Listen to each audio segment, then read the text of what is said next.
श्री राधे।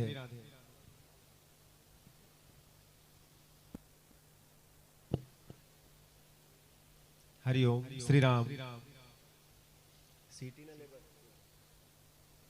दिन की कथा कहां तक सुने हैं आप लोग?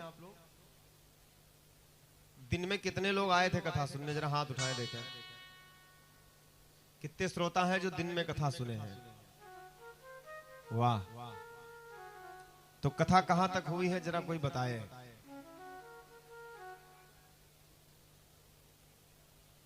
हमने बोला था ना मध्याह्नकालीन बेला में कि चार ठौर हैं नरन के, कछु वैराग चढ़ंत, गर्भ माही सबके निकट कथा सुनत रति अंत।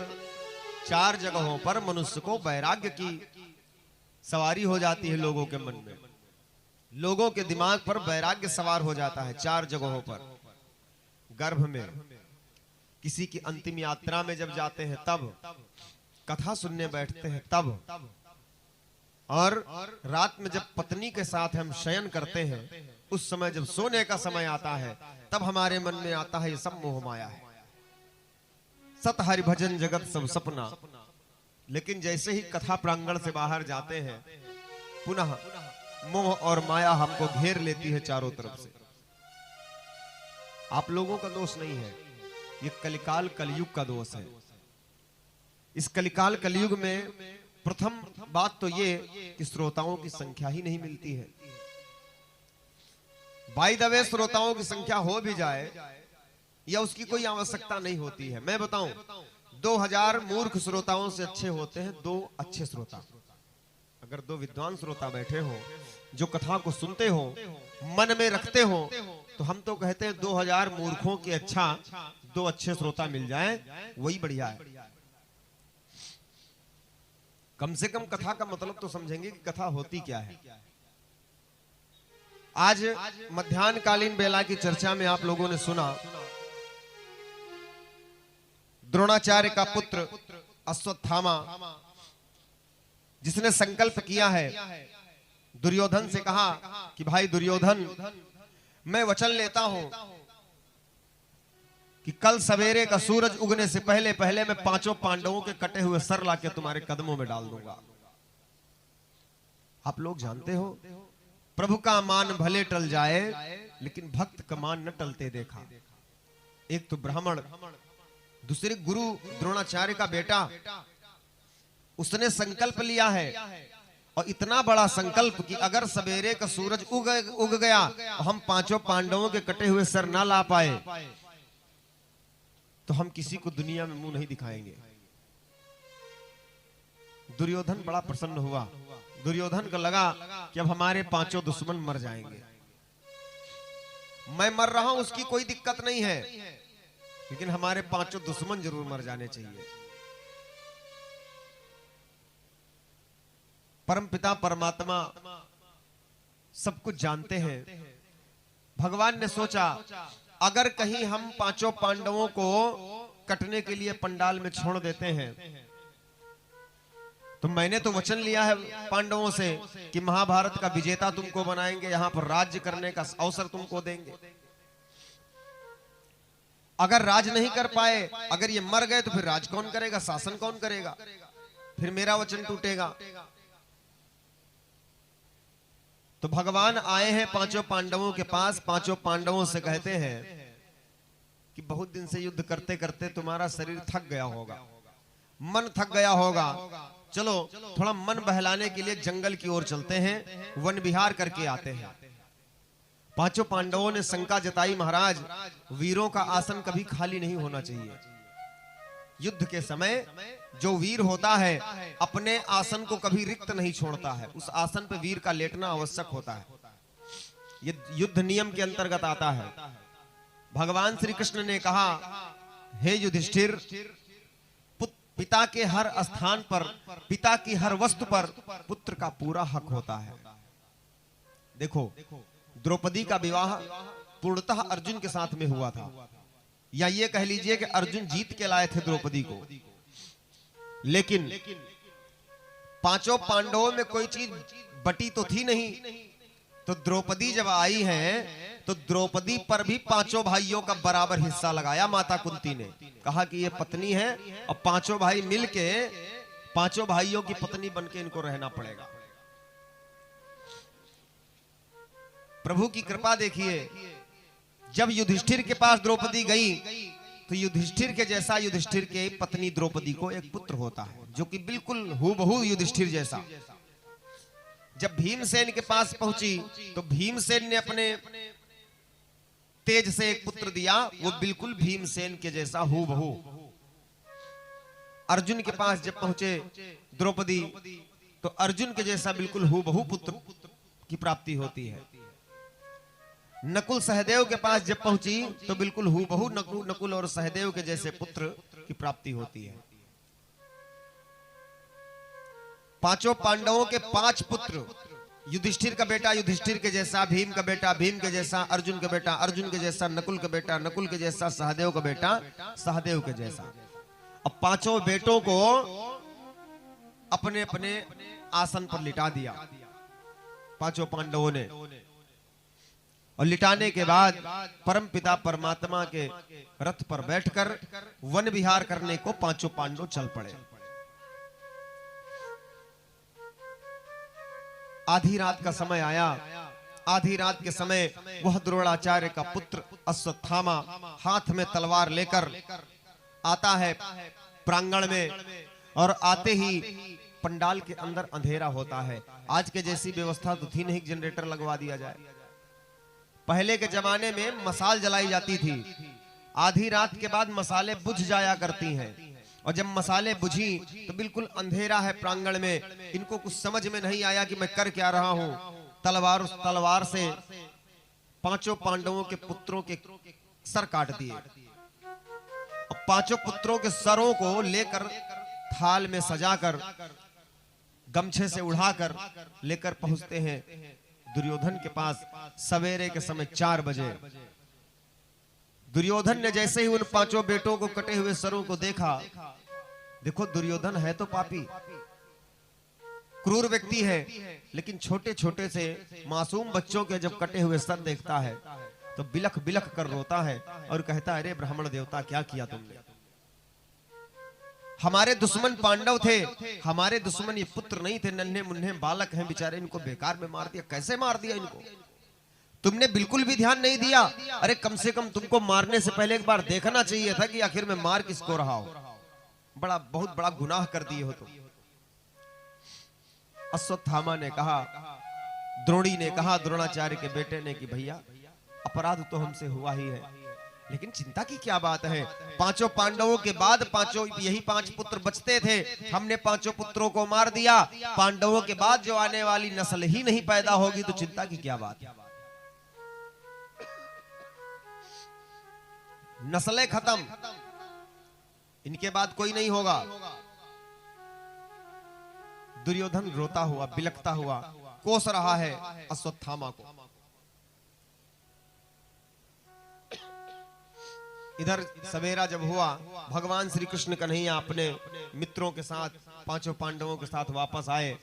इधर मैया द्रौपदी को देखा, काली काले वस्त्र पहन रखी हैं द्रौपदी, बालों को बिखराए हुए, केसों को उलझाए हुए, सारा श्रृंगार सारे आभूषणों को निकाल निकाल के फेंक दिया।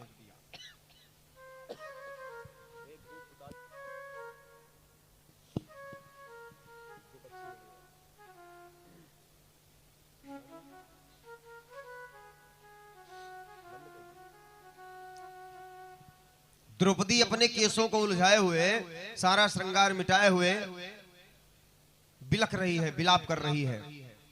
भगवान श्री कृष्ण कन्हैया लाल को जैसे ही द्रौपदी ने देखा, रोते हुए भगवान कन्हैया की ओर देखती है द्रौपदी और कहती है, आओ कन्हैया आओ, हमने तो खाली सुना था कि तुम बड़े खिलाड़ी हो, बहुत बढ़िया बढ़िया खेल खेलते हो, आज हमने तुम्हारा खेल देख लिया है।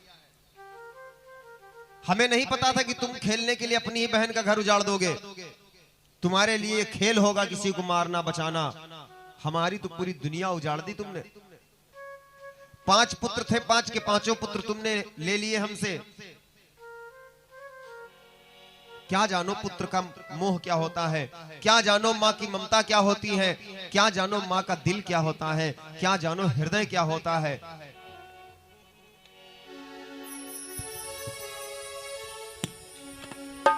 पलने में लाल जब रोता है, द्रौपदी कन्हैया से कहती है कि पलने में लाल जब रोता है तो धक धक जियरा होता है। जरा सोचो, जब मेरा बेटा पालने में बिलखता था, जब रोता था, मेरा कलेजा फटता था, और आज उस माँ की हालत क्या होगी, उस माँ की हालत क्या होगी। मरघट में लाल जो सोता है, हुआ दिल में बड़ा मलाल। इतना तकलीफ है कि मैं अपने शब्दों में बयां नहीं कर पा रही हूं। हुआ दिल में बड़ा मलाल, अभी मैंने बाल नहीं बांधे। रुक जाओ जरा नंदलाल, अभी मैंने बाल नहीं बांधे। रुक जाओ जरा नंदलाल, अभी मैंने बाल नहीं अरे कन्हैया, बांधे। मेरे प्रण का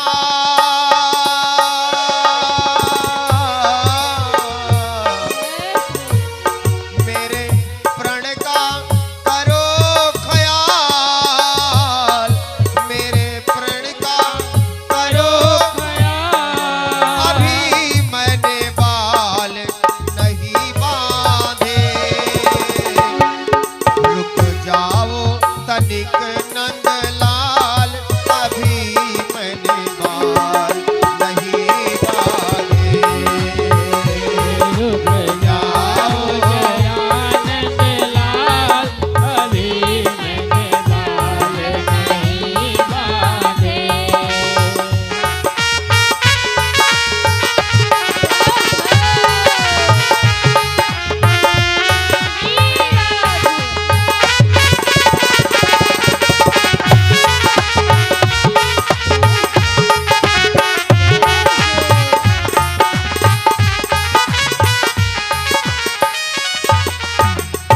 द्रौपदी से भगवान श्री कृष्ण कहते हैं कि बहन, हमें पता है कि माँ का हृदय क्या होता है, माँ का दर्द क्या होता है, माँ की तकलीफ क्या होती है। लेकिन मेरी बहन, तू जरा ये बता, मेरी गलती क्या है, मेरा अपराध क्या है? तू मुझे दोषी ठहरा रही है, आखिर मेरी क्या गलती है? द्रौपदी ने कहा, कन्हैया, अगर तूने आज मेरे 5 पतियों को लेकर तू वन विहार को ना ले जाता, आज मेरे 5 पुत्र जिंदा होते। सब तेरा खेल है, सब कुछ तेरा किया हुआ है। भगवान श्री कृष्ण कहते हैं, बहन, दुनिया में कोई ऐसा भाई नहीं होगा जो अपनी बहन का परिवार उजाड़े, और तुम इतना बड़ा अपराध हमारे सर पे डाल रही हो। जरा सोच के देख मेरी बहन, अगर आज मैं तेरे पतियों को लेके ना जाता तो आज तेरे पुत्रों की जगह तेरे पतियों की लाशें पड़ी होती यहां पे। सोचो, हमको जब भी कोई पनिशमेंट भगवान देता है, हम लोग पूजा बहुत करते हैं, पूजा करते करते कभी कभार होता है कि एक्सीडेंट हो जाता है, हाथ फट जाता है, हम लोग भगवान को दोषी ठहराते हैं, भगवान की पूजा बंद कर देते हैं। बहुत सारे लोग मिलते हैं जो कहते हैं कि भैया तीनों टाइम पूजा करते हैं, एकादशी व्रत रखते हैं, सोमवार, रविवार, शुक्रवार सब व्रत रखते हैं, उसके बाद भी भगवान ने देखो हाथ तोड़वा दिया। जरा सोचो, नकारात्मक बातें क्यों दिमाग में लाते हो? सकारात्मक सोच के साथ अगर रहो तो जरा सोचो, क्या पता मौत रही हो जीवन में, क्या पता प्रभु ने मौत टाल दी हो, तेरी पूजा स्वीकार कर लिया हो, भगवान ने तेरी मौत रही हो जो टल गई है, केवल एक हाथ ही तो गया है, पूरा शरीर तो जिंदा है। द्रौपदी से भगवान कन्हैया कहते हैं, पुत्र गए फिर आ जाते हैं, पर पति गया पति नहीं वापस आता है। अगर पति जीवित है तो पुत्र अगर अपनी कोख का सगा पुत्र चला गया तो पुत्र तो दूसरा भगवान दे सकते हैं, लेकिन जिसके साथ पाणी ग्रहण होता है, जिसके संग में विवाह होता है, वो तुमको दोबारा वापस नहीं मिलने वाला है। अगर मिलेगा भी तो कैसा मिलेगा आप लोग जानते ही होंगे। कलिकाल में बहुत सारे लोगों को आपने सेकंड हैंड देखा होगा विवाह करते हुए।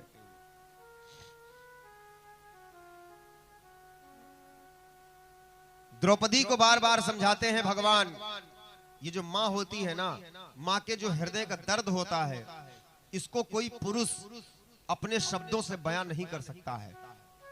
क्यों? क्योंकि जो प्रसव के समय की वेदना होती है, प्रसव के समय का जो दर्द होता है, वो तो केवल वही माँ जान सकती है जिसने कभी प्रसव की पीड़ा को बर्दाश्त किया हो। वो ऐसा दर्द होता है जो कोई मुंह से बता भी नहीं पाता है ये दर्द कैसा है। प्रसव का जब समय आता है तो कभी माँ वो हंसने लगती है, वही माँ कभी रोने लगती है। कभी दर्द ज्यादा होता है तो रोने लगती है, कभी थोड़ा दर्द जब कम पड़ता है, बोलो दर्द हो रहा है तो बोले मीठा मीठा दर्द हो रहा है। जरा बताओ, दर्द भी मीठा होता है? लेकिन माँ कहती है कि मीठा मीठा दर्द हो रहा है। क्यों? क्योंकि मिठास इसलिए है तुम्हारे कुल का दीपक आने वाला है। दर्द इसलिए है क्योंकि बहुत ज्यादा दर्द हो रहा है, इसलिए दर्द हो रहा है। ये जो माँ होती है, इन माओं के पास व्यक्तिगत कोई सुख और व्यक्तिगत कोई दुख नहीं होता। छोटा सा बालक जब हंसने लगता है तो माँ अकारण हंसने लगती है, देखा होगा आपने। छोटा सा बालक जब रोने लगता है तो उसकी माँ अकारण रोने लगती है। जब बालक हंसता है तो माँ अकारण हंसने लगती है। जब बालक 4 कदम चलकर माँ की तरफ बढ़ता है तो माँ को जीवन की सबसे बड़ी खुशी मिलती है जब बेटा पहली बार अपने पैरों पे खड़ा होके 2 कदम आगे चलता है और फिर गिर पड़ता है। माँ जाती है, सीने से लगाती है, बड़ा प्रेम दुलार करती है। माँ का जो बेटा होता है, मैं ये नहीं कहता कि पिता लोग प्रेम नहीं करते अपने बच्चों से, पिता लोग भी प्रेम करते हैं, लेकिन कितना करते हैं जानते हो?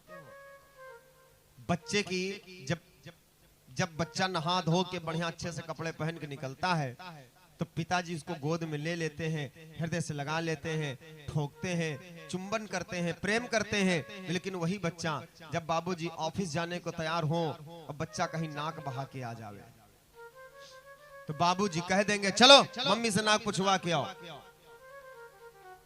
बेटा तब भी होता है जनाब जब आज नाक से नाक बहती है, उस समय भी वही अपना बेटा ही होता है, पड़ोसी का नहीं हो जाता। लेकिन पिता अक्सर कह देते हैं जाओ मम्मा के पास जाओ, नक्कू साफ करा के आओ।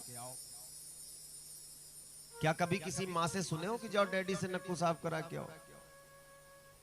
नहीं बोलती हैं, क्योंकि माँ ऐसे ही माँ नहीं है। माँ माँ होती है पूरा जीवन। माँ को पुत्र ज्यादा प्रेम करे तो पिता को कष्ट होने लगता है कि हमारा बेटा हमको कम अपनी माँ को मानता है। अरे भाई, बचपन में नाक भी तो मम्मी ने ही साफ किया है, उसको इतना तो याद ही है। किसी कवि ने बड़ी सुंदर बात बताई है,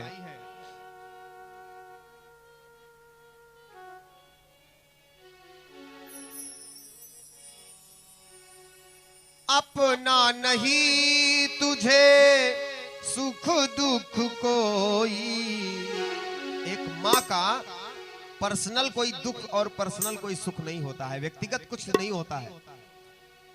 अपना नहीं तुझे सुख दुख कोई, मैं मुस्काया तू मुस्काई, मैं मुस्काया तू मुस्काई, मैं रोया तू रोई, मेरी निंदिया पे अपनी निंदिया भी, मेरी निंदिया पे अपनी निंदिया भी तूने वारी है।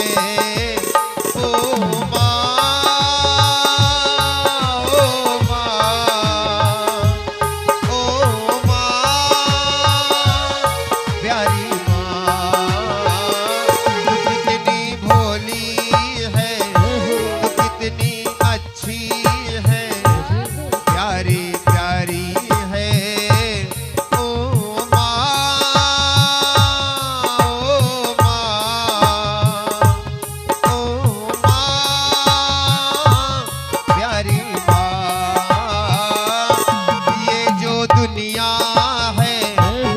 वन है कांटों का ये जो दुनिया है वन है कांटों का, माँ तू फुलवारी है ओ माँ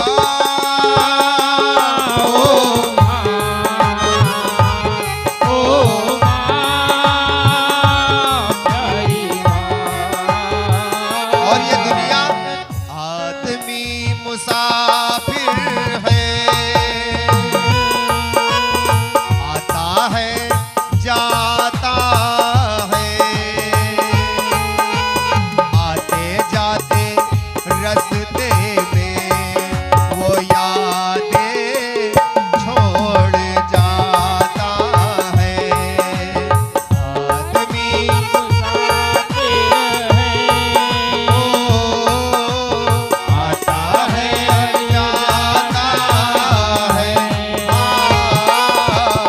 आते जाते रास्ते में वो यादें छोड़ जाता है।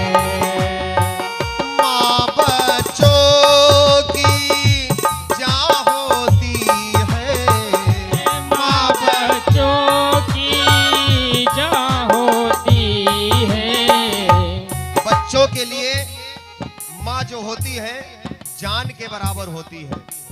अगर माँ से बच्चे को अलग कर दो रह तो लेगा लेकिन दिन काटने से कटेंगे।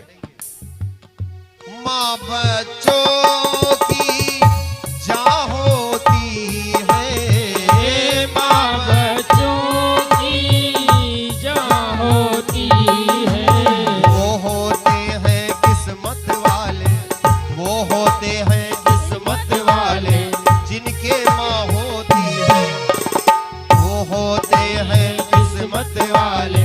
जिनके माँ होती है। हम मेरी निंदिया पे अपनी निंदिया भी, अपनी निंदिया पे हम मेरी निंदिया पे अपनी निंदिया भी तूने वारी है ओ माँ ओ माँ ओ माँ प्यारी माँ।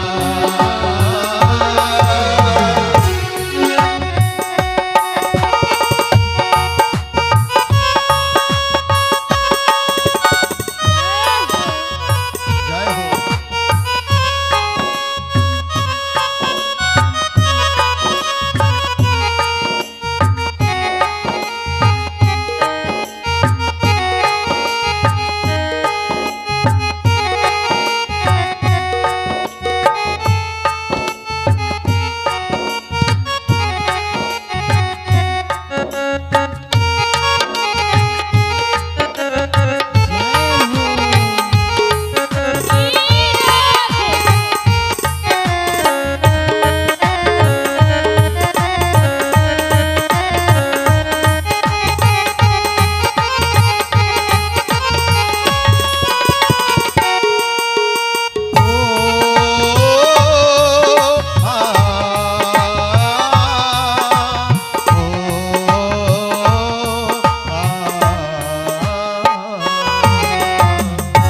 बोलिए दुर्गे मैया की जय हो।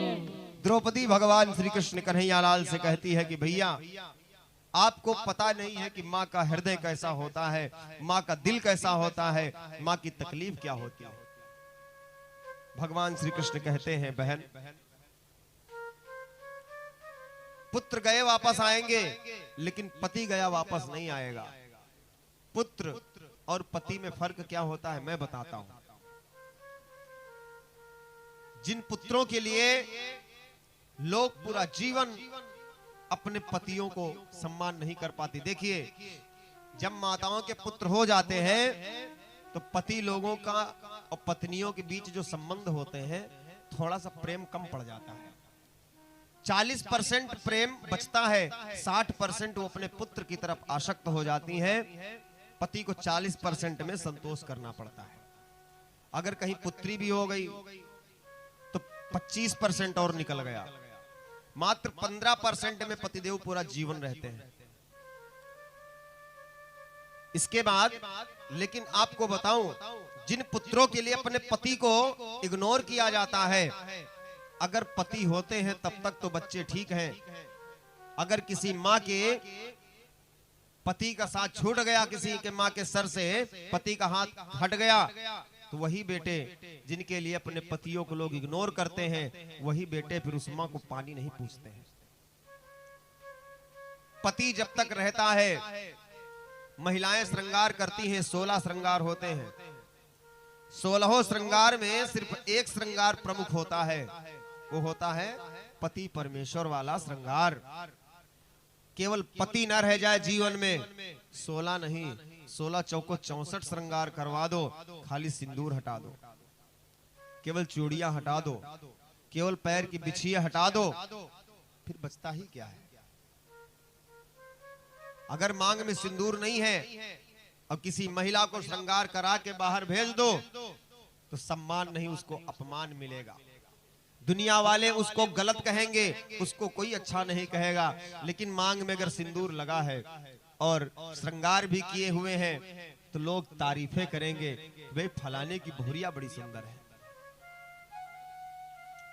और सिर्फ श्रृंगार में सिंदूर हटा दीजिए, सारा सम्मान, सारा रिस्पेक्ट, सारा रेपुटेशन खराब हो जाता है। ये होता है पति। भगवान श्री कृष्ण द्रौपदी से कहते हैं कि बहन,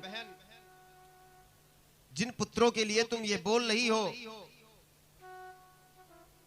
आज अगर तुम्हारे पतियों को लेकर मैं वन विहार कराने ना ले जाता, तो शायद तुम्हारे पुत्रों की जगह तुम्हारे पति यहां पे पड़े होते, मरे हुए। चिंता मत कर बहन, तेरे 5 पति जिंदा हैं और अभी जाते हैं। जो भी जिसने भी तुम्हारे पुत्र को मारा है, उस हत्यारे को लेकर तुम्हारी आंखों के सामने आऊंगा। द्रौपदी ने कहा, कन्हैया, जब तक अपने पुत्रों के मारने वाले हत्यारे के रक्त से अपने बालों को नहीं सिंचित कर लेती, तब तक मैं अपने बालों को नहीं बांधूंगी। आजकल का तो फैशन चल गया बाल खोल के घूमने का। वेदों में, शास्त्रों में उल्लेख आता है, कोई भी विवाहित स्त्री, सौभाग्यवती स्त्री को अपने बालों को खुला नहीं छोड़ना चाहिए, चोटी लगी हो या जूड़ा लगा हो। आजकल तो फैशन बन गया बालों को खोल के टहलने का। फैशन के नाम पर हम लोग क्या करते हैं, जो बाल को खोला जाता था पहले के समय में, वो केवल इसलिए खोला जाता था जब कोई संकल्प लेते थे कि जब तक तुम्हारा वंश नहीं वीरान कर देंगे, हम बाल नहीं बांधेंगे। कैकेयी माता ने एक बार अपने बालों को खोला था, तो राम जी को 14 वर्षों का वनवासी होना पड़ा। द्रौपदी ने अपने बालों को खोला, महाभारत का युद्ध हो गया। महिलाओं को अपने बालों को कंट्रोल में करके रखना चाहिए, अपने बालों को खुला नहीं छोड़ना चाहिए। फैशन करना चाहिए। 16 श्रृंगार भगवान ने आप लोगों को दिए हैं, 16 श्रृंगार करिए। बहुत सारे लोग हाथों में नाखून बड़े बड़े से रखाते हैं, महिलाएं। जो लोग नाखून रखाते हैं, सुन ले, यहां खैर अभी कोई दिखा नहीं हमें नाखून वाला, इसीलिए मैं ये बात बोलने भी जा रहा हूं, नहीं तो मैं नहीं बोलता। रामायण आप लोगों ने कसके देखी टीवी में। सुपर्णखा को देखा है? सुपर्णखा को देखा आप लोगों ने? सुपर्णखा के नाम का मतलब समझिए, सूप धन नखा। नखा माने नाखून और सूप माने सूप के जैसे बड़े बड़े। जिसके नाखून सूप के जैसे होते हैं वही होता है सुपर्णखा। अब उस समय तो एक ही सुपर्णखा थी, आज तो देखो लखनऊ शहर है, लखनऊ में थोड़ा उधर गोमती नगर साइड बढ़ जाइए, आपको हर घर में 1-2 सुपर्णखा घूमती मिलेंगी। अब कितने लक्ष्मण बुलाओगे नाक कान काटने के लिए भाई? फैशन के नाम पर अपने संस्कारों को नष्ट ना करें। फैशन खूब करिए, लेकिन इतना करिए कि समाज में हमारे माता पिता भी सर उठा के चलने के हकदार रहे। सामाजिक दृष्टिकोण से, शास्त्रों के हिसाब से हम लोगों का अपमान ना हो। वैदिक फैशन करिए आप। अर्जुन को लेकर भगवान कन्हैया निकल पड़े अश्वत्थामा को पकड़ने के लिए। अश्वत्थामा रास्ते में मिल जाता है। भगवान कन्हैया अर्जुन से कहते हैं, अर्जुन धनुष पर बाण चढ़ाओ और इसी को पकड़ना है, इसी ने मारा है तुम्हारे 5 पुत्रों को। भगवान श्री कृष्ण कन्हैया के आदेश का पालन करते हुए महाराज ने, अर्जुन ने बाण चढ़ाया धनुष पर, बाणों की वर्षा करना शुरू कर दिया। द्रोणाचार्य का बेटा है अश्वत्थामा, कोई ऐरी गैरी चीज तो है नहीं। परम पिता परमात्मा अर्जुन का रथ चलाते हैं। तीनों लोकों का स्वामी है जो, वो अर्जुन का रथ चलाता है। और इधर अर्जुन के जो गुरु महाराज हैं, धनुर्विद्या के गुरुदेव भगवान, वो गुरु जी का बेटा है। दूसरी तरफ गुरु चाहे जितना खास हो, जो ज्ञान वो अपने बेटे को दे देगा वो अपने शिष्य को नहीं देगा। अर्जुन ने जितने भी बाण मारे अश्वत्थामा को, अश्वत्थामा ने एक एक करके सारे बाणों को खंडित कर दिया। भगवान श्री कृष्ण ने अर्जुन से कहा, अर्जुन ये ब्राह्मण है, ब्राह्मण है ये, इसको साधारण बाणों से आप मारोगे तो ये काट देगा। काटने को तो ये ब्रह्मास्त्र भी काट सकता है, विद्या है इसके पास, ताकत है इसके पास, लेकिन ब्रह्मास्त्र को ये नहीं काटेगा क्योंकि ये ब्राह्मण है। ब्राह्मण ब्रह्मास्त्र का खंडन नहीं करता है। ब्रह्मास्त्र चलाओ। इधर भगवान कन्हैया कह ही रहे थे कि ब्रह्मास्त्र चलाओ, इतने में इधर अर्जुन के ऊपर उस अश्वत्थामा ने एक अग्नि बाण मार दिया। अग्नि बाण इतनी वेग से आ रहा है कि अर्जुन के पास इतना भी समय नहीं है कि कोई बाण निकाले, धनुष पर चढ़ाए और उस अग्नि बाण को काटे। भगवान कन्हैया ने देखा कि बाण तो बहुत वेग से आ रहा है, ये अभी अर्जुन को जला देगा, तो भगवान ने अपना मुंह फैलाया है और उस बाण को अपने मुंह में रख लिया।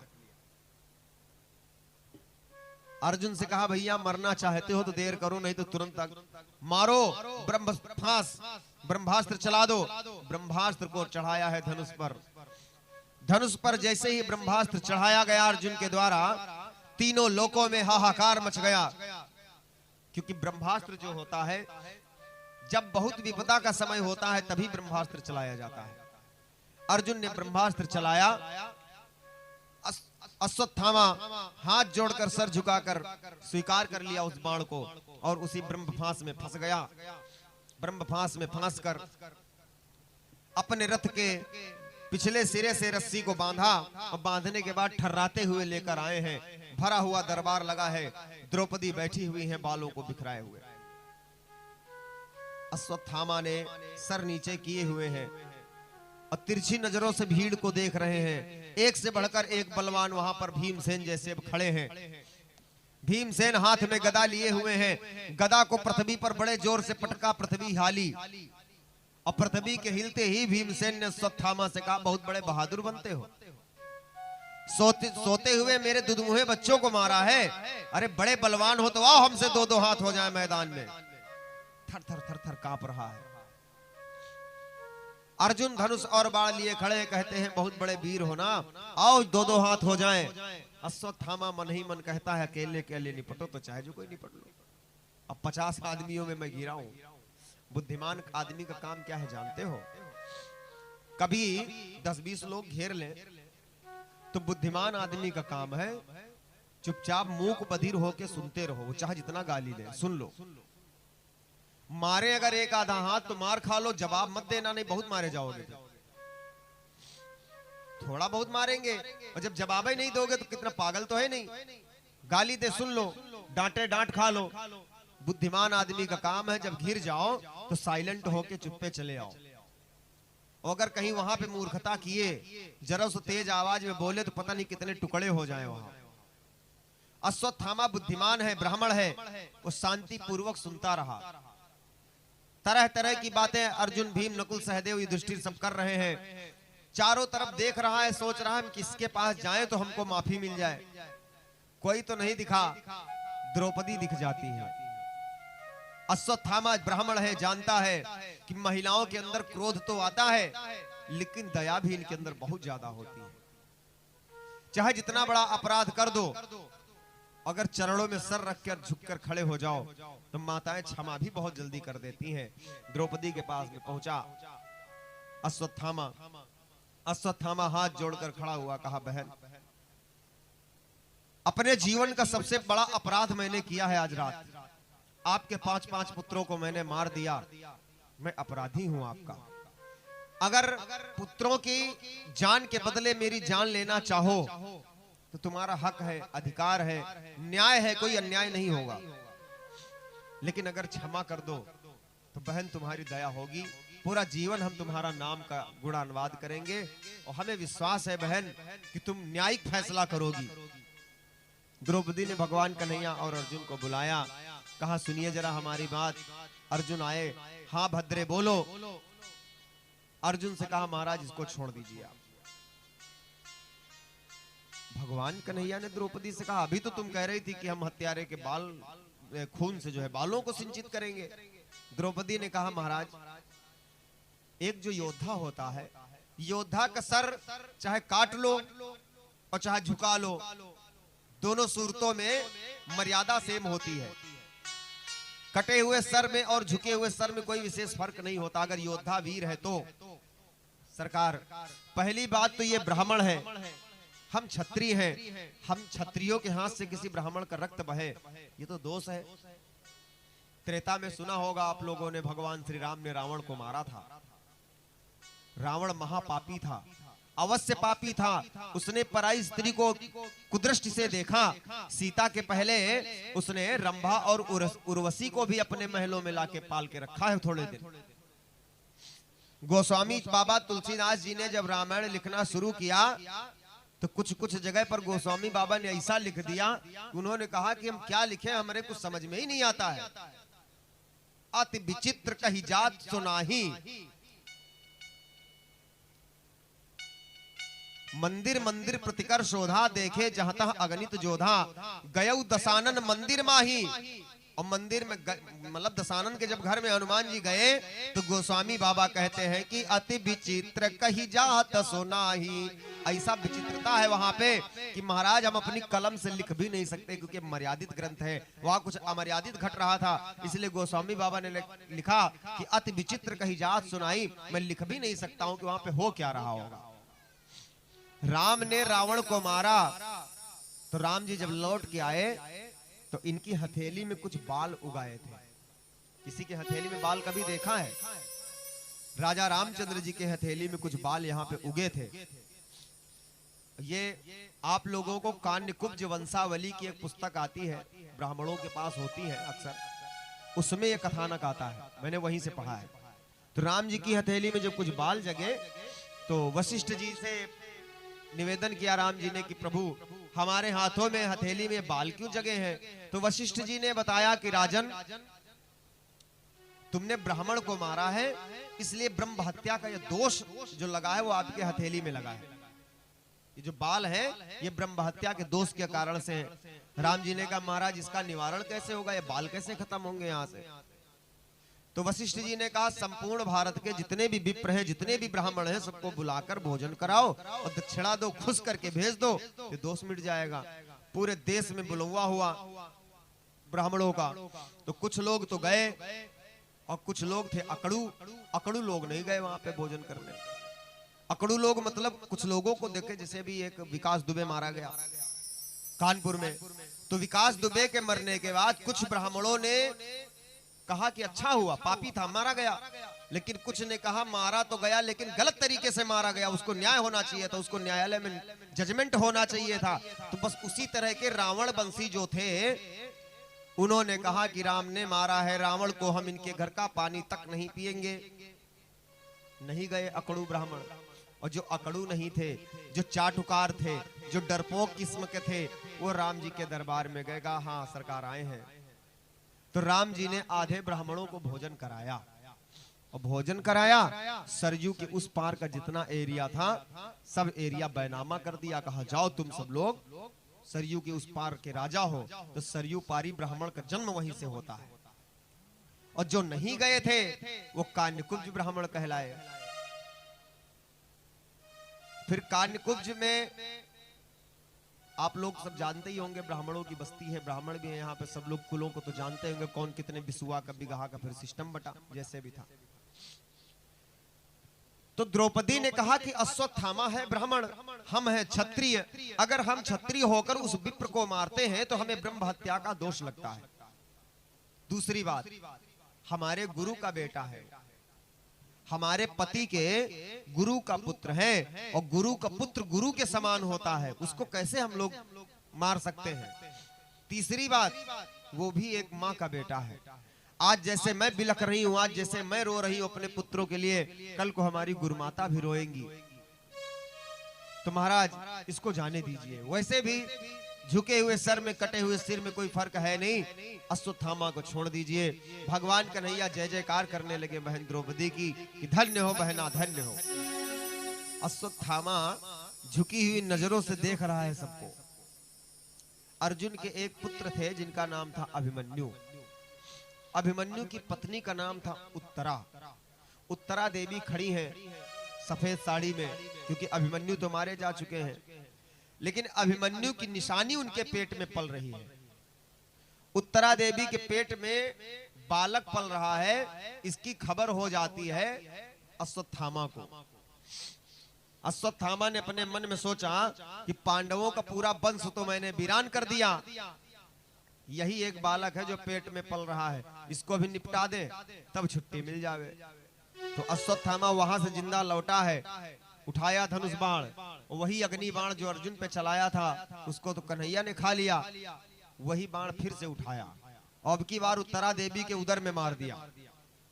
तो उदर में जब मारा तो जो बालक पेट में पल रहा है वो बालक अंदर अंदर जलने लगा, और जब बालक जलना शुरू होता है, हा हा करके जला। उत्तरा देवी चिल्लाती है, द्रौपदी चिल्लाती है। द्रौपदी कहती है मेरे भैया कन्हैया,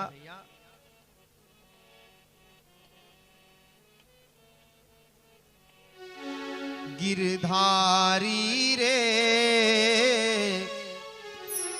बनवारी रे, जीने का सहारा तेरा नाम रे, मोहे दुनिया वालों से क्या काम रे।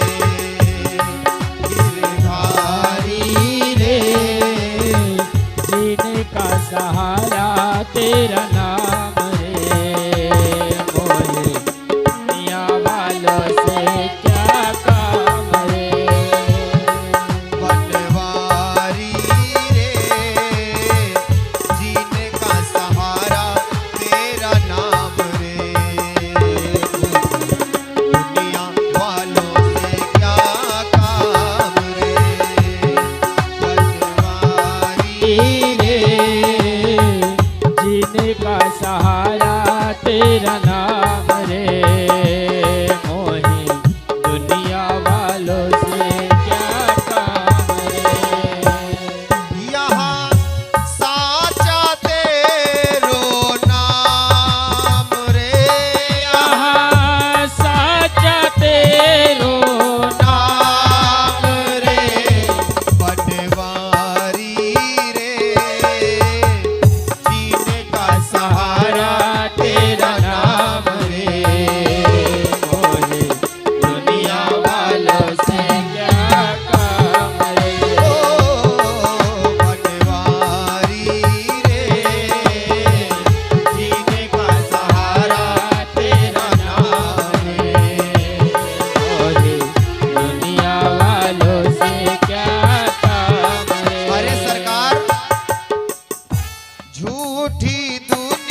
जीने का सहारा थारो नाम रे, मोको दुनिया वालों से क्या काम रे।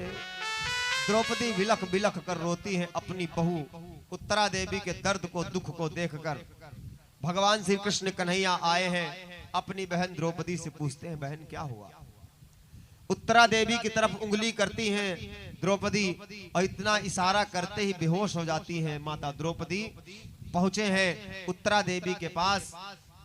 उत्तरा देवी को जब देखा, आंखें बंद करके भगवान कन्हैया ने तो देखते हैं कि जो उदर में बालक पल रहा था, वो बालक तो पूरी तरह से झुलस गया है, राख बची है, राख, पूरा शरीर गल गया है उसी अग्नि बाण से। भगवान कन्हैया पेट के अंदर प्रवेश किए।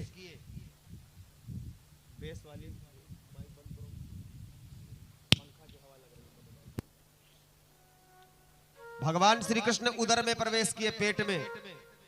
अब पेट में प्रवेश करने के बाद उत्तरा देवी के जो राख के टुकड़े थे ना, बच्चे के जलने के बाद के, उस लुंदवे को इकट्ठा किया। और देखो भगवान ही हम लोगों को बनाते हैं। जैसे घर बनाने वाला जो कारीगर होता है, उसको अगर इतनी सीमेंट बच जाती है तो सोच, वो दिमाग अगर लगाएगा तो वो सीमेंट फेंकेगा नहीं, उसको कहीं ना कहीं सेट कर देगा, लगा देगा। तो भगवान कन्हैया ही हम लोगों को बनाते हैं। तो मसाला खराब तो हो गया, वो जल तो गया, लेकिन भगवान कारीगर हैं। भगवान ने सोचा क्या करें, तो भगवान ने उस जो लुंदड़वा था, उस लुंदवे को इकट्ठा करके बालक का स्वरूप फिर से बना देते हैं उसी को। अब बनाने के बाद उसमें जीव को लाकर प्रवेश कर देते हैं, उसमें बालक फिर से जीवित करते हैं। अब बालक को पेट के अंदर ही दर्शन देते हैं भगवान। भाई बालक जीवित होता है, जब आंखें खोलता है तो पहले भगवान का दर्शन करता है। भगवान पेट से बाहर आए। थोड़े दिन बाद युधिष्ठिर महाराज ने जब दुर्योधन को मारा है भीम ने, तो दुर्योधन की जब मृत्यु हुई तो दुर्योधन के सर से वो मुकुट उठाकर लेकर आए हैं हस्तिनापुर। हस्तिनापुर में आज राज्याभिषेक होता है महाराज युधिष्ठिर का। वही मुकुट जो दुर्योधन के पास है, सर पे धारण होता है महाराज युधिष्ठिर के। युधिष्ठिर को राजा बनाया गया।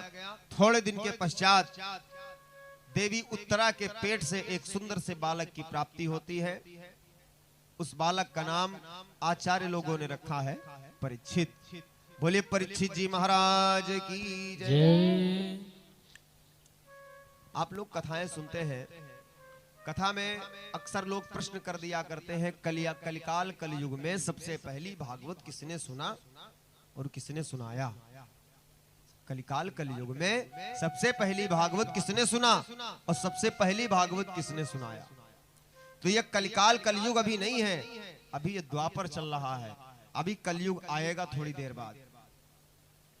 राजा बनाए गए युधिष्ठिर। एक दिन युधिष्ठिर और भीमसेन ने क्या किया, एक राक्षस और है जिसका नाम है जरासंध, मगध देश का राजा है। आप लोगों ने जरासंध का केवल नाम सुना होगा। इसके प्रकट होने की जो कथा है, पैदा होने की, थोड़ी हम भी बताएंगे आपको। मगध देश में एक राजा थे जिनका नाम था स्वाम्भ। उनकी पत्नी थी सुनीति। एक दिन विवाह के काफी समय बीत गया, इनको कोई संतान नहीं हुआ। आचार्य लोगों को बुलवाया। हम लोग अक्सर यजमान लोगों को एक फल देते हैं प्रसाद में, और यजमान लोग भी क्या करते हैं, बढ़िया से घर जाते हैं और बढ़िया आराम से छीलते हैं उसको, और चक्कू से मनिया करके कभी कभी नमक मिला के खाते हैं यजमान लोग। तो यजमान लोगों को जो आचार्य के द्वारा फल मिलता है, गुरु के द्वारा जो फल मिलता है, उस फल को काट के कभी नहीं खाना चाहिए। काट के खाने से क्या होता है, इस कथा से आपको शिक्षा मिलेगी। महारानी सुनीति को पुत्र प्राप्ति के लिए यज्ञ करवाया गया, तो आचार्य जी ने एक फल दिया। रानी सुनीति को कहा कि इसको ग्रहण कर लेना, पुत्र हो जाएगा। फल का साइज थोड़ा बड़ा था। इनको लगा मैं मुंह से खा नहीं पाऊंगी, तो उन्होंने चक्कू उठाया, बीच से काट दिया और काट के 2 फांकों में खा लिया। तो लल्ला तो हुआ इनको, लेकिन जौने तरह से फल खाए थे उसी तरह का लल्ला हुआ। 2 टुकड़ों में बालक का जन्म होता है। एक आंख दूसरे टुकड़े में है, दूसरी आंख दूसरे टुकड़े में, एक कान इधर, एक कान इधर, एक हाथ इधर, एक हाथ इधर, नाक भी एक का छेद इधर, एक छेद इधर, बीच से 2 टुकड़े। अब जब रानी सुनीति को पुत्र हुआ, बड़ा सुंदर पुत्र, लेकिन अलग अलग टुकड़ों में कोई मतलब ही नहीं। तो रानी सुनीति ने सोचा यार दुनिया वाले तमाशा बनाएंगे। उनकी एक नौकरानी थी डोमिन जात की, उसका नाम था जरा। उस जरा नाम की डोमिन नौकरानी को दिया उस बालक को, कहा बहन इसको ऐसा करो कि जाओ जंगल में फेंक आओ, हम राजा साहब से बता देंगे कि मरा हुआ बालक जन्म लिया था। क्या करेंगे अब इतना खराब बालक, अरे राम राम पूरी दुनिया थूकेगी हम पे, इतनी बड़ी महारानी दुई टुकड़न में बच्चा हुआ है। जरा नाम की नौकरानी जब बालक को लेकर घनघोर जंगल में फेंकने गई तो जरा ने सोचा कि लाओ जरा एक बार कुछ प्रयास हम भी तो करें, क्योंकि वो भी राक्षसी थी, उसको भी मंत्र आते थे। तो सोचा लाओ जरा कुछ मंत्रों का उच्चारण करके देखें। तो गई है गूलर का दूध लाई, बरगद का, और बरगद का दूध गूलर का दूध लाए के फेंट के दोनों टुकड़न में लगाया, और लगाने के बाद संधि कर दिया दोनों जोड़ों को। संधि माने मिलाना, संधि विच्छेद तो पढ़ा होगा आप लोग ने हिंदी में। संधि माने मिलाना, विच्छेद माने अलग करना। तो संधि कर दिया, और जब जरा नाम की राक्षसी ने संधि किया तो बालक तो जुड़ गया, लेकिन उसका नाम भी बड़ा बढ़िया पड़ गया। जरा नाम की राक्षसी ने संधि करके उसका जन्म दिया था, उसका नाम पड़ गया जरासंध। अब वो जरासंध नामक बालक 10,000 हाथियों का बल रखता है अपने अंदर। वो जरा नाम की डोमिन बढ़िया तेल बुकवा करके उसको सेया पाला। 16 बरस का हो गया जरासंध। एक दिन वो बुढ़िया मरने का टाइम आ गया उसका, जरा का। तो जरासंध को बुलाती है, कहती पुत्र इधर आओ, तुमको हम एक बात बताना चाहते हैं, बहुत दिन से छुपाए बैठे हैं। हम चाहते हैं पता नहीं आज रहे कि कल रहे कि ना रहे, पता नहीं मर ना जाए, तो हम एक तुमको भेद छुपाए बैठे तुमको बताना चाहते हैं। बोले माँ बताओ। कहा बेटा तुम्हारी असली माँ मगध देश की रानी है सुनीति, उनकी कोख से तुमने जन्म लिया था, हमने तो केवल तुम्हारा पालन पोषण किया था, पूरी कथा बताई। तुम जाना और महाराज से कहना स्वाम्भ से, महाराज स्वाम्भ को पूरी कथा सुनाना, महाराज स्वाम्भ तुमको स्वीकार कर लेंगे। बोले अच्छा। 2-4 दिन बाद जरा नाम की वो जो डोमिन थी, राक्षसी थी, उसका तो स्वर्गवास हो गया। अब जरासंध ने अंत्येष्ट क्रिया किया, खोडस सब पूरी व्यवस्था किया, त्रयोदश संस्कार किया। इसके पश्चात पहुंचे हैं स्वाम्भ महाराज के दरबार में। उन्होंने बताना शुरू किया जो माँ ने बताया था कि हम तो आपकी संतान है, ऐसा है वैसा है, 2 टुकड़ों में जन्म हुआ था, फिर ऐसा हुआ। स्वाम्भ ने कहा कि बेटा अगर तुम धन लेने के लिए यहाँ पे आए हो तो जितना धन लेना है कोष से ले लो, लेकिन पुत्र मेरा अपमान मत करो, मेरा मजाक मत उड़ाओ। दुनिया जानती है कि राजा स्वाम्भ की पत्नी सुनीत को एक पुत्र हुआ था, लेकिन वो मृत अवस्था में पैदा हुआ था। पूरी दुनिया जानती है। अगर तुम मेरा मजाक उड़ाने के लिए आए हो तो कृपा करके यहाँ से चले जाओ। अगर धन लेने के लिए आए हो तो जितना धन की जरूरत हो तुम सब ले जाओ, राजपाठ लेना है तो वो ले लो, लेकिन तुम मेरे पुत्र नहीं हो सकते। राजा स्वाम्भ से जरासंध ने कहा कि अपनी धर्म पत्नी को बुला के पूछिए। रानी सुनीत को बुलवाया गया दरबार में। रानी सुनीत से जब रो रो के जरासंध कहने लगा तो रानी सुनीत अपने मन ही मन सोच रही, ममता तो रो रही है अंदर से, लेकिन बाहर से वो रो नहीं रही है, बाहर से अपना क्रोध दिखा रही है। सोच रही है कि अगर हम इसको स्वीकार कर लेंगे तो हमारे पति का भरोसा हम पर से उठ जाएगा, पति हमको गलत समझने लगेंगे, इसलिए ममता को दबा दिया, लेकिन पुत्र की बात को नहीं मानी। कटु वचन भी बोले, उल्टे सीधे शब्दों से संबोधन भी किया जरासंध को। कब तक भला क्रोध शांत रहता? 10,000 हाथियों का बल होता है, जिनके हाथों में खुजली हो रही होती है उसकी ऑलरेडी।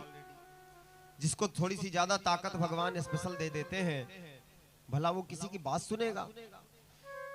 जरासंध को क्रोध आया, उठाई तलवार, उसने राजा स्वाम्भ को, रानी सुनीत को मार दिया। अब मारने के बाद उनका मुकुट अपने सर पे रख लिया, मगध देश का राजा बन गया। अब मगध देश का राजा बना। इसकी 2 पुत्रियां हुई, अस्ति और प्राप्ति, दोनों बेटियों का विवाह कर दिया कंस के पास। कंस को बना लिया अपना दामाद, क्योंकि उस समय कंस से बड़ा भी कोई बलवान राजा नहीं था। जरासंध ने सोचा था कि तीनों लोकों में राज करेंगे दामाद और ससुर मिलकर, उधर वो बलवान इधर हम बलवान, कोई लड़ने वाला ही नहीं होगा। लेकिन भगवान कन्हैया के निर्देशानुसार भीमसेन से कहा, युधिष्ठिर से कहा कि भैया एक राक्षस बचा जा रहा है, उसको भी चलो यार निपाट दें चल के। तब तुम्हारी लोगों की ड्यूटी खत्म हो जाए। तो भीमसेन ने कहा महाराज अब कौन बच रहा है? तो कहा जरासंध बच रहा है मगध देश में। जरासंध को मारने के लिए भीमसेन, युधिष्ठिर, अर्जुन, कन्हैया 4 लोग बाबा बन के पहुंचे। और दुनिया में सारे भेष बनाना कठिन है, लेकिन बाबा का भेष बनाना बहुत ही आसान है। जब चाहो तब आप बाबा बन जाओ। दाढ़ी बाल बड़े हो जाएं तब भी बाबा बन गए, और दाढ़ी बाल बड़े करने में दिक्कत हो तो भद्र हो जाओ, मूछें भी बनवा दो, बाल भी गुटवा दो, भैया हम सन्यासी आश्रम से हैं, बढ़िया पहन लो भगवा, घूमने लगो, संत बन गए। तो बाबा बनकर दाढ़ी वाढ़ी बाल वाल बढ़िया बड़े बड़े जटाओं को बनाकर भगवान कन्हैया 4 लोगों के साथ, 3 लोगों के साथ भगवान कन्हैया जब पहुंचे, अलाख निरंजन जरासंध निकला महलों से, कहता है आइए महाराज, आइए आइए, स्वागत है आपका। बिठाया, बिठाने के बाद जलपान करवाने के लिए जलवल की व्यवस्था करवाया। तो बाबा लोगों ने कहा मैं भिक्षा लेने आया हूँ, जलपान करने नहीं आया हूँ राजन, जल्दी से हमें दान दो, हम निकलेंगे यहाँ से। तो कहा महाराज दान में तुमको क्या चाहिए? पहले के राजा लोग पूछते थे बाबा लोगों से तुमको क्या चाहिए। आजकल के अगर लोग पूछ ले बाबा तुमको क्या चाहिए, तो कहेंगे अपना गोमती नगर वाला फ्लैट हमको दे दो। और चेला राम अगर गुरुजी से पूछ ले, गुरुजी हम कहाँ रहेंगे? भैया तुम सरगे चले जाना। ये परंपरा टूट गई, अच्छा ही है। बाबा लोगों से बिल्कुल नहीं पूछना चाहिए कि क्या दे दे भैया, जो मनमा हो दे दो, चुप्पे मुट्ठी बंद करो, गुरुजी कुछ दे नहीं पा रहे, रख लो बस। बाबा जी से पूछा जरासंध ने महाराज क्या चाहिए दान में?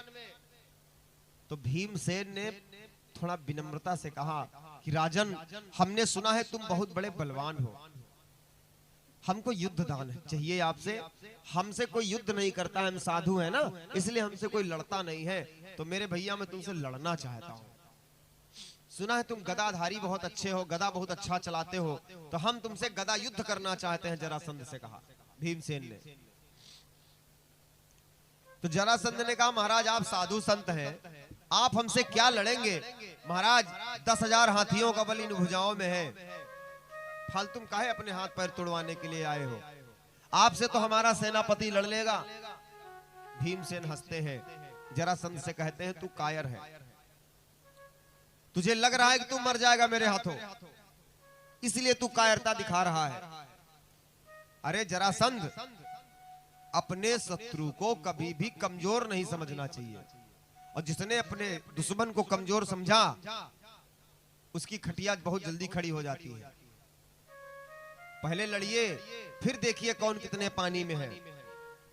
जरासंध तैयार हो जाता है लड़ने के लिए। महाभयंकर गदा युद्ध प्रारंभ होता है भीमसेन और जरासंध के बीच। जब भीमसेन गदा मारते हैं जरासंध को, तो जरासंध गिर तो जाता है, लेकिन फिर उठ के खड़ा हो जाता है। और जब भीमसेन के जरासंध मारता है, तो भीमसेन गिर जाते हैं, तो बहुत देर बाद उठते हैं। पूरा दिन किसी तरह से बीता, 10,000 गदा मार दिया जरासंध के ऊपर भीमसेन ने, लेकिन उसको चोटें नहीं लग रही है, मर ही नहीं रहा बेचारा वो। भीमसेन ने भगवान से कहा महाराज अगर ऐसे काम चलेगा तब तो ये कल हमको निपाट देगा, ये तो हमको मार देगा महाराज, फिर हम कैसे लड़ेंगे? तो भगवान ने कहा कल तुम युद्ध करने के लिए जाना, हम तुमको इशारा देंगे और इशारे को समझना, ऐसे कैसे काम चलेगा? भगवान श्री कृष्ण खड़े हैं, जिधर जरासंध लड़ रहा है जरासंध के पीछे भगवान कन्हैया खड़े होकर युद्ध देख रहे हैं। अब भीमसेन लड़ रहे हैं जरासंध से, नजरें हैं कन्हैया पे। तो कन्हैया ने एक घास का टुकड़ा उठाया और बीच से तिनका को पकड़ा, इसे फाड़ दिया और एक इधर को फेंका, एक इधर को फेंका। भीमसेन ने कहा अच्छा, टांग पे रखा टांग भीमसेन ने, और दूसरी टांग को पकड़ा हाथों से, फाड़ दिया बीच से। एक टुकड़े को उत्तर दिशा में फेंका, एक टुकड़े को दक्षिण दिशा में फेंका, तो जरासंध का उद्धार हो जाता है। संत जन बताते हैं जिस व्यक्ति का जन्म जैसे होता है उसकी मृत्यु भी ठीक वैसे ही होती है। जरासंध का जन्म 2 टुकड़े में हुआ था, तो जरासंध की मृत्यु भी अलग अलग टुकड़ों में जब हो गया तभी हुआ है। अब वो जरासंध को मार के, जरासंध का जो कतली मुकुट है, भाई जरासंध का जो मुकुट सर पे रखा है, उसने अपने बाप माँ को मारा तब मुकुट छीना उसने और फिर जरासंध को मारा भीम ने, तो 3 हत्याएं हो गई। अब मर्डर करने के बाद वो मुकुट लेके आए, हत्या का धन है वो सोने का मुकुट, उसको लेके हस्तिनापुर आए और हस्तिनापुर आते ही पूरे हस्तिनापुर का मति भ्रम कर देता है वो मुकुट सोने का। राजा युधिष्ठिर भगवान कन्हैया से कहते हैं महाराज हम तो जाएंगे अब तपस्या करने के लिए, हमको बहुत समय हो गया, चौथापन लग गया प्रभु, अब तो हम भगवान का भजन करना चाहते हैं। भगवान ने कहा बिल्कुल जाना, लेकिन अपने जाने के पहले अपने पौत्र परीक्षित को राजा बना देना तब जाना। तो राज्याभिषेक का कार्य शुरू हुआ। जो मुकुट मगध देश से आया था उसी मुकुट को राजा परीक्षित के सर पे रखा गया है। राजा परीक्षित को वही मुकुट रखा गया। परीक्षित राजा बने, थोड़ी दिन तक राजकाज संभाला। एक दिन और इधर 5 पांडव चले गए हिमालय की चोटियों पर भगवान की तपस्या करने के लिए। इधर एक दिन राजा परीक्षित अपने घोड़े पर असवार हुए, सेना को बड़ी भारी सेना चतुरंगिनी सेना लेकर निकल पड़े शिकार करने के लिए। आजकल के लोग कहते हैं कि पहले के राजा लोग हिरन का शिकार किया करते थे खाने के लिए, छोटे छोटे जानवरों को मारा करते थे। लेकिन मैं कहता हूं मैंने शास्त्रों में जितना पढ़ा है, पहले के राजा लोग शिकार करते थे मानते हैं, लेकिन गीदड़ों का शिकार नहीं करते थे। पहले के राजा लोग उनको मारते थे जिनके जिंदा रहने से तमाम लोगों को खतरा होता था। जैसे जंगली सूकर, जंगली सुअर को मारते थे क्योंकि एक जंगली सुअर जिंदा रह जाए तो सैकड़ों बकरियों को रोज खाता था वो। शेर को मारते थे, पागल हाथियों को मारते थे राजा लोग, क्योंकि एक के जिंदा रहने से हजारों का नुकसान होता था, इसलिए वो एक को मार देते थे। आज की समाज में अगर कोई ऐसा जानवर हो, ऐसा कोई राक्षस हो जिसके एक के जिंदा रहने से पूरा समाज गंदा होता हो, तो चुप्पे दबा के मार दो, कोई दिक्कत उक्कत नहीं है। अब 302 तो लगेगा ही, कोर्ट कचहरी के चक्कर में पड़ोगे तब तो सजा होगी ही, लेकिन जब उस कचहरी में जाओगे भगवान के दरबार में तो वहां पर कोई दोष नहीं लगता है, क्योंकि भगवान कहेंगे कि एक पापी के मरने से 10,000 भक्तों का कल्याण हुआ, ठीक है हुआ, मर गया है। राजा परीक्षित आखेट करने के लिए, शिकार करने के लिए पहुंचे जंगल, तो एक जंगली सूकर पर निशाना लगाया। वो सूकर भी कोई साधारण सूकर नहीं है, मायावी सूकर है वो। थोड़ी दूर तक दिखता है, जैसे ही बाण छोड़ने का मन करते हैं तैसे वो गायब हो जाता है। पूरा दिन भटकाया उस जंगली सूकर ने। अंततः गत्वा एक रोती हुई बिलखती हुई गाय दिख जाती है महाराज परीक्षित को। जैसे ही गाय को देखा राजा परीक्षित ने शिकार भूल गए, गाय के पास आए हैं, गाय की आंखों से आंसू निकल रहे हैं। एक छतरी के सामने गौ माता बिलख रही हो, जरा सोचो वो छतरी कैसे बर्दाश्त करेगा। गौ माता के पास में पहुंचे और पूछने लगे कि मैया तू बिलाप क्यों कर रही है, क्या तकलीफ है तुझे। गौ माता ने बोलना भी पसंद नहीं किया राजा परीक्षित से। थोड़ा दूर जाकर खड़ी हो गई गौ माता। थोड़ी दूर बाद देखते हैं कि एक 4 पैरों का बैल, जिसके चारों पैरों से रक्त बह रहा है, लंगड़ाता हुआ धपकता हुआ बैल चला रहा है। अब उसके पीछे एक काला कुरूप चांडाल जैसा व्यक्ति हाथ में मूसल लिए हुए है। अब मारता हुआ, मूसलों से प्रहार करता हुआ वो भी चला रहा है पीछे पीछे। राजा परीक्षित को संदेह हो गया कि अभी गौ माता आई है, ये बैल आ रहा है, या कि माजरा क्या है। बैल के पास में पहुंचे, पुचकार के पूछने लगे भैया क्या हो रहा है, ये क्या हुआ, ये कौन है जो तुमको मार रहा है। बैल वहीं पर गिर पड़ा।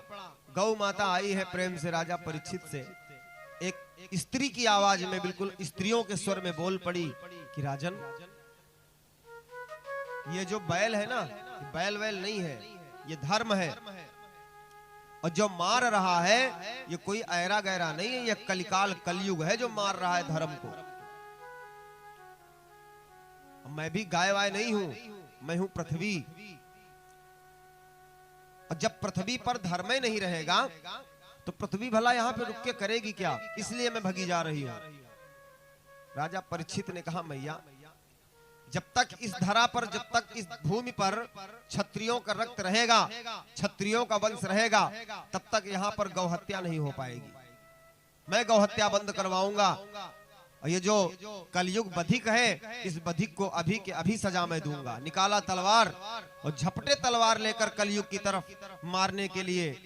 कलयुग हाथ जोड़ के खड़ा हो गया। कलयुग कहने लगा, राजन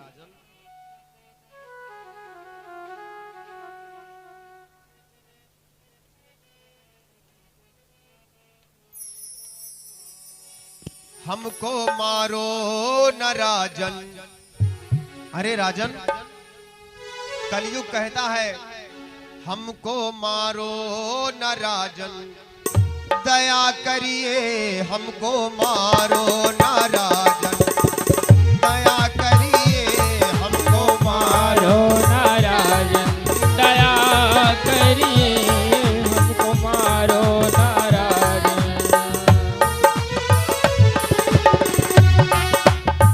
दया करिए, हाँ क्षमा करिए, दया करिए, हाँ क्षमा करिए। अरे सरकार, मैं तो कलयुग हूँ राजन,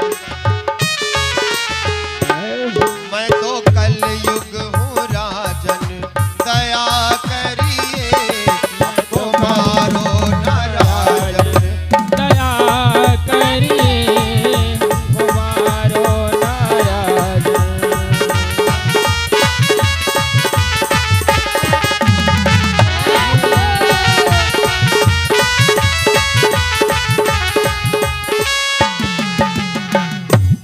कलयुग कहने लगा, महाराज मारने से पहले 1 मिनट सोच लो। पहले चाहे जितना अच्छा व्यक्ति हो, अगर उसके अंदर 100 अच्छाइयां हैं तो चाहे एक ही बुराई हो, और चाहे जितना गंदा इंसान हो, अगर 1000 बुराइयां हैं तो चाहे एक ही अच्छा गुण हो। हर अच्छे इंसान में 2-4 कमियां होती हैं, हर गंदे इंसान में 2-4 खूबियां होती हैं। हमको लगता है आप असली राजा नहीं हो। जो न्याय करने वाला होता है वो एक पक्ष की बात सुनकर अगर निर्णय ले लेगा तो निर्णय गंदा हो जाएगा, गलत हो जाएगा। कभी किसी पति पत्नी के झगड़े को सुनिए आप अलग अलग जाकर, तो बातें वही होंगी, वही बात पत्नी भी कहेगी, लेकिन वही बात पति भी कहेगा। लेकिन जब पत्नी वही बात बताएगी तो आपको लगेगा यार पत्नी सही है, वो वही ससुरा गलत होगा। और जब पतिदेव की बात सुनोगे तो आपको लगेगा नहीं नहीं दादा सही है, वो भौजी गलत है। तो जब दोनों लोगों को आमने सामने बिठाकर दोनों पक्षों की बात को सुनोगे, तब निर्णय लोगे तो निर्णय सही होगा। असली न्यायाधीश वही होता है जो दोनों पक्षों की बराबर बात सुनता है। राजन, पहले हमारी भी तो कुछ सुन लो, अभी तो तुमने इनकी सुनी है। बोले सुनाओ, तेरे अंदर क्या खूबियां हैं? कहा महाराज ध्यान से सुनना। सतयुग में, त्रेता में, द्वापर में हजारों लाखों करोड़ों वर्षों तक भगवान की तपस्या किया करते थे लोग, लेकिन भगवान नहीं मिलते थे। अच्छा, और तेरे युग में क्या होगा? कहा महाराज पूरा जीवन खूब कस के पियो, खूब पियो, खूब जुआ खेलो, खूब वैश्यावृत्ति करो, भगवान को देखते ही फुफकार मार के निकल जाओ उधर से। अब मरने का समय खा ले, जय श्री राम, मुक्त हो जाओगे। अब आप कुछ लोग बड़े खुश हो गए होंगे, सोचते होंगे चलो थोड़ी देर और जिंदगी थोड़ा और पी लो यार। गुरुजी तो बता रहे पूरा जीवन पियो, लास्ट में राम का नाम लेना। लेकिन गोस्वामी तुलसीदास जी महाराज लिखते हैं कि बार बार मुनि जतन कराही, चाहे जितना जतन करो लेकिन अंत राम कहियावत नाही। अगर पूरा जीवन राम का नाम लेबे नहीं भयो तो मरने के समय राम का नाम नहीं निकलेगा, रे दैया रे दैया निकलेगा। बार बार मुनि जतन कराही लेकिन अंत राम कहियावत नाही। कितनों कोटिन जतन कर डालो लेकिन राम का नाम नहीं निकलेगा। राम का नाम निकालने के लिए हमको बचपन से आदत डालनी पड़ेगी। राधे राधे राम राम, राधे राधे राम। अपने लड़कन का नाम भगवान से नाम मिलता जुलता रखा करो। अब यहाँ कुछ लोगों के नाम चिंटू, मिंटू, पिंकू, बिक्कू, टिक्कू, पल्सर, बुलेट, बिक्की हैं, ऐसे ऐसे नाम है, बिक्की, बुल। अरे एक माँ ही हमारे घर, उसने कहा गुरुजी हमारे लड़का नौकरी पाए गवा है, लेकिन सरकार के पाँव एक जगह रुकते ही नहीं, भागा भागा फिरत कहूँ ई कंपनी महाराज इंजीनियर हो गया हमारा लड़का, 60,000 रुपया वेतन रहा हमारा, लेकिन 2 महीना बाद मैनेजर से झड़प हो गई, तीसरी जगह फिर भगा। तो हमने कहा लड़का का नाम कहा है, राशि लाओ विचार आ जाए भाई। तो कहीं हमारे लड़का का नाम बिक्की, तो पत्रा खोले तो थे हम, लेकिन बंद कर दिए जब लड़का का नाम रहा बिक्की। तो हम कहा माता जी कहो लड़का का नाम पल्सर नहीं रखे हो, नहीं वो 2 दिन न रुकते भाई, जितनी ज्यादा स्पीड होते वो तीन जल्दी धंधा छोड़ते हो। बिक्की है थोड़ा देर में पिकअप बनावत है, स्लो चलत है थोड़ा, जाओ। अरे कम से कम अपने बालक का नाम रखो, कोनो ऐसा नाम रखो जिके मतलब होए। विकास नाम होता है 3 अक्षर का, और का बिक्की कहे लगे तुम, खाली आधा अक्षर में तुम लोग छोटा बड़ा नाम कर देते हो। विकास में 3 अक्षर, बिक्की में 2.5 अक्षर, आधे अक्षर के लिए तुम लोग नाम की ऐसी तैसी। राम कुमार नाम है, उका बेचारे रमुआ रमुआ कह रहे हो सब लोग, रामू रामू है, क्या बताएं। अक्षय नाम है उनके लड़कों का नाम का, अक्कू अक्कू अक्कू, ये क्या है? अरे पूरा नाम बढ़िया, या तो अक्कू नाम रख दो है, जब नाम ही रखना है तो अक्कू नाम रख दो, बिक्कू नाम रख दो, फिर विकास, आकाश और ये सब नाम रखने क्या जरूरत है? कहने के लिए नाम होता है, बढ़िया शुद्ध नाम लिया करो। राम कुमार नाम है, इज्जत से बोलो भैया राम कुमार, सुनो जरा, ये तो पहले वैसे छोटा सा नाम रखो। हमने तो अपने लड़के का नाम एकदम छोटा सा रखा है, ओम। लफड़ा ही नहीं, अब इनमें इसमें क्या शॉर्ट करेंगे? अब इसको लॉन्ग कर सकते, शॉर्ट नहीं कर सकते। लॉन्ग करना तो ओमकार कह दो, ओम कुमार कह दो, ओम द्विवेदी कह दो, लेकिन शॉर्ट ओम से शॉर्ट क्या होगा? एक ही अक्षर का तो नाम है इसका। क्योंकि हम नहीं भाई, हम वही शिक्षा लोगों को दे रहे हैं कि ऐसा नाम रखो कि भगवान का भी नाम आ जाए, कहने में आफत भी ना हो, ओल्ड नाम भी ना पड़े, लेटेस्ट नाम हो। तो हमने कहा ओम रख दो, छोटा का छोटा है, भगवान का मतलब है, कोई भी मंत्र बिना इसके नाम के लिया नहीं जाएगा। लो ऐसे नाम रखते हैं, बिक्की, बुलेट, पल्सर, राजदूत। बोलिए वृंदावन बिहारी लाल की। कहा महाराज कलयुग की विशेषता यह है कि कलयुग केवल नाम आधारा। अब ये ना पूछना कि ये चौपाई रामायण में है कि नहीं, ये रामायण में चौपाई नहीं मिलेगी आपको। बहुत लोग कह देते हैं कि ये चौपाई रामचरितमानस में मिलती है, लेकिन कलयुग केवल नाम आधारा, सुमिर सुमिर नर उतर ही पारा, ये रामचरितमानस में चौपाई नहीं है। ये संतों ने गाया है, संत लोग सुनाते जरूर हैं, लेकिन मैंने मानस में आज तक नहीं पढ़ा है। लेकिन कलयुग की महिमा में आता है कि कलयुग की महिमा में पूरा जीवन अगर भगवान का भजन ना किया जाए, तो कलयुग में खाली 2 बार राम का नाम ले लिया जाए तो भवसागर मुक्त हो जाता है इंसान। राजा परीक्षित ने कहा यार तुम तो फिर काम की चीज हो, और क्या खूबियां हैं तुम्हारे अंदर? का सुनो महाराज, सतयुग में, द्वापर में, त्रेता में पाप खाली सोच लेने से लग जाता था, और पुण्य जब तक कर न डालो तब तक पुण्य का फल नहीं मिलता था। और बोले कलयुग में, कहा महाराज बिल्कुल उल्टा, पाप जब तक कर नहीं डालोगे कलयुग में लगेगा नहीं। सोचो चाहे जितना गलत आप, अगर करोगे नहीं तो लगेगा नहीं। लेकिन महाराज पुण्य खाली सोच लो बस मिल जाता है।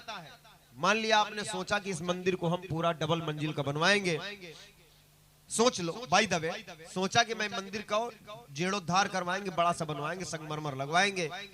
मान लिया बेचारा नहीं बनवा पाया, बीच में टपक गया वो, तो भगवान लिख देंगे कि इसका एक संगमरमर युक्त मंदिर इसके हाथों से बन गया। क्यों? क्योंकि जानते हैं भगवान की अगर इसकी इच्छा होती, हो ही गई थी, थोड़े दिन बेचारा और जी लेता तो बनवा ही देता। तो पुण्य लिख दिया जाता है कलिकाल कलयुग में। पंडितों के लिए केवल आफत है कलिकाल कलयुग में, क्योंकि जिस मंत्र का जाप सतयुग में, द्वापर में, त्रेता में जैसे 1.25 लाख महामृत्युंजय का जब पहले होता था, लेकिन अब 2 गुना करना पड़ता है कलयुग में। लोग कहते हैं 1.25 लाख जाप होता है, अरे 1.25 लाख नहीं, महामृत्युंजय का जाप 2.5 लाख होता है, तब कलयुग में फलदायी होता है। कलयुग ने कहा महाराज सारे सब कुछ हम गलत नहीं है, कुछ हमारे अंदर अच्छाइयां भी हैं। महाराज हमारे कलयुग में पापी तो होंगे, लेकिन पुण्यात्माएं जो भी होंगी वो दिल से जुड़ी होंगी भगवान से।